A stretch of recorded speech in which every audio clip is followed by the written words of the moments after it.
খামারি ও কৃষক ভাইরা আসসালামু আলাইকুম। প্রথমে বলবো আপনারা আমার ভিডিওটি না টেনে সম্পূর্ণরূপে দেখবেন। আমি আজকে আসলাম একটি ঘাসের জমিতে। এই ঘাসটার নাম হচ্ছে ইন্দোনেশিয়ান স্মার্ট নেপিয়ার ঘাস। গরু ছাগলের জন্য রোপণ করতে পারেন আপনি। এই ঘাসটা কিন্তু দেখতে অনেক সুন্দর, মনে হয় এই ঘাসটাকে ফুলদানির ভিতরে সাজিয়ে রাখার মতো একটি সুন্দর জিনিস।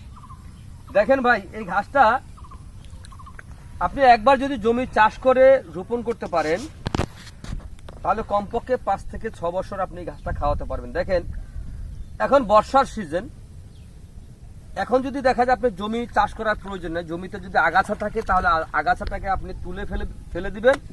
তারপরে যেই জায়গায় আপনার চারাটা পড়বে মানে লাগানো যাবে সেই জায়গায় কাঁচি অথবা কোদালের মাধ্যমে হালকা একটু মাটি সরিয়ে কাটিংটাকে শোয়াই দিয়ে তারপরে হালকা মাটি দিয়ে ঢেকে দিবেন, যাতে সূর্যের আলোটা যেমন কাটিং এর উপরে না পড়ে। এরকম ভাবে দিলেই আপনার রোপণ করা হয়ে যায়। তো প্রিয় বন্ধুরা, যে বিষয়ে আজকে আপনাদের সঙ্গে কথা বলার জন্য আসলাম, এই যে এখন দেখা যায় যে ঘাসগুলো দেখতে পাচ্ছেন, এই ঘাসটা কিন্তু এই প্রথম রোপণ করা হয়েছে।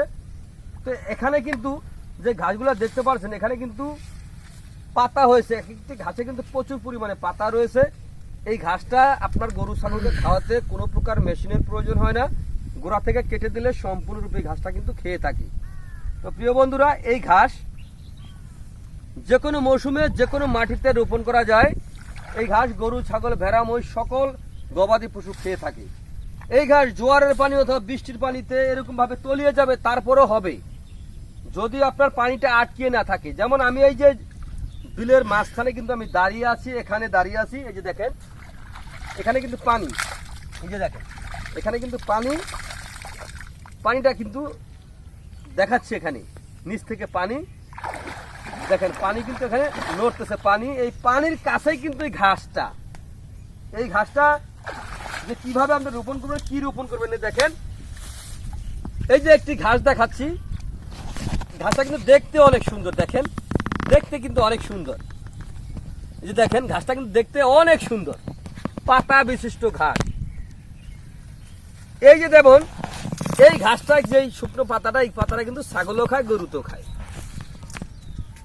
তারপরে দেখেন যে বীজ থেকে যে এই ঘাসটা হয়, এটা হচ্ছে সেই বীজ। প্রত্যেকটা গিটের ভিতরে অঙ্কুর রয়েছে, পরিপক্ক অঙ্কুর। দেখেন একটি অঙ্কুরও আপনার মিস নাই, প্রত্যেকটা অঙ্কুর দেখা যায়, প্রত্যেকটা গিটের ভিতরে অঙ্কুর রয়েছে। আর এই যে দেখেন পাতাগুলি, এই পাতা আপনার দেখেন এখানে কয়টা পাতা হয়েছে। এরকম পাতাযুক্ত ঘাস যদি আপনি খাওয়াতে চান, নরম ঘাস, এই যে ডগাটা, এই ডগাটা যদি আপনি দেখবেন মুখে নেবেন, এরকম চাবাবেন, অনেক মিষ্টি। এই যে দেখেন গিটগুলি, এই দেখেন কিভাবে ভাঙে। ঘাসটা কিন্তু একেবারে নরম। এরকম নরম ঘাস যদি আপনি রোপণ করতে পারেন, আপনার গবাদি পশুকে খাওয়াতে পারেন, তাহলে আপনি কখনো আপনার খামারে আপনার লস হবে না। এর কারণ হচ্ছে এই ঘাসটা একবার আপনি জমিতে রোপণ করবেন, 5 থেকে 6 বছর পর্যন্ত খাওয়াবেন। এর মধ্যে আর জমি চাষও করতে হবে না, বীজও রোপণ করতে হবে না, একবার রোপণ করলেই হবে। শুধু একবার কাটবেন, কাটার পরে কিছু সার দিবেন, সার যেমন আপনার ড্যাপ সার অথবা ইউরিয়া সার দিবেন, তাহলে কিন্তু যথেষ্ট, আর কিছু দেওয়া লাগে না। যদি আপনার কখনো যদি পোকা আসে তাহলে ওই ক্ষেত্রে কীটনাশক দিবেন, যদি না আসে তাই দরকার নেই। এই দেখেন এখানে কিন্তু ঘাসের একটি ঝোপা, বিশাল বড় বড় ঝোপা। একটি ঝোপা আপনার এত বড় তৈরি করতে আপনার সর্বোচ্চ গেলেই 4-5 টাকা খরচ হবে। একেবারে অন্য মানুষ দিয়ে রোপণ করবে তাও সর্বোচ্চ গেলে 4 থেকে 5 টাকা খরচ হবে। যদি একটি ঝোপায় ঘাস হয়, একটি গবাদি পশু এর কয়টা ঝোপা খেতে পারবে? আর আপনি দানাদারের মাধ্যমে যদি গরু ছাগল পালন করেন তাহলে ওই ক্ষেত্রে কিন্তু ভাই অনেক খরচ হয়ে যায়। যেমন আপনার 1 কেজি খেরের দাম প্রায় 18 থেকে 20 টাকা, তাও সিজনের সময় পাওয়া যায়, গড় সিজনে কিন্তু পাওয়া যায় না।